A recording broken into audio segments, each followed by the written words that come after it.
So, ఇలా జరుగుతుంది. ఎవరో ఈమెని గమనిస్తూ ఉన్నారు ఎవ్రీడే. బట్ ఈమెను ఏమి చెయ్యట్లేదు. ఒకానొక రోజున ఈమె హాస్పిటల్‌కి వెళ్దామని స్టెప్స్ దిగుతూ ఉండగా, ఈమెని స్టెప్స్ మీద నుంచి ఇట్లా వెనకాలకి నెట్టేశారు.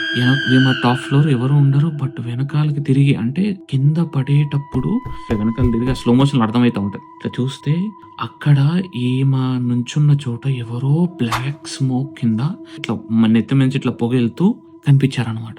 అది చూడంగానే ఈమెకు షాక్ అయిపోయి స్టెప్స్ మీద కింద పడిపోయిందనమాట. ఈమె మోకాలు ఫ్రాక్చర్ అయిపోయింది. 1 month, 2 months, 45 days bed rest ఇచ్చారు.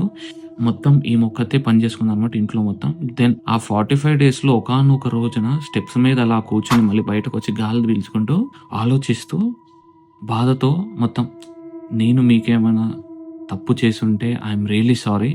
మీరెవరో నాకు తెలియదు అని చెప్పి మనసులో గాకుండా స్టెప్స్ మీద కూర్చొని బయటకి గట్టిగా అరిసిందనమాట.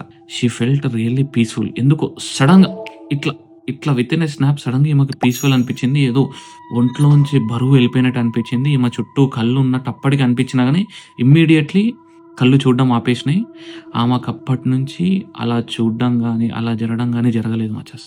సో, యెస్ మచాస్ ఇప్పటికి ఉన్నాయి. Do trust them. డెఫినెట్‌లీ ఉన్నాయి. జాగ్రత్తగా ఉండండి.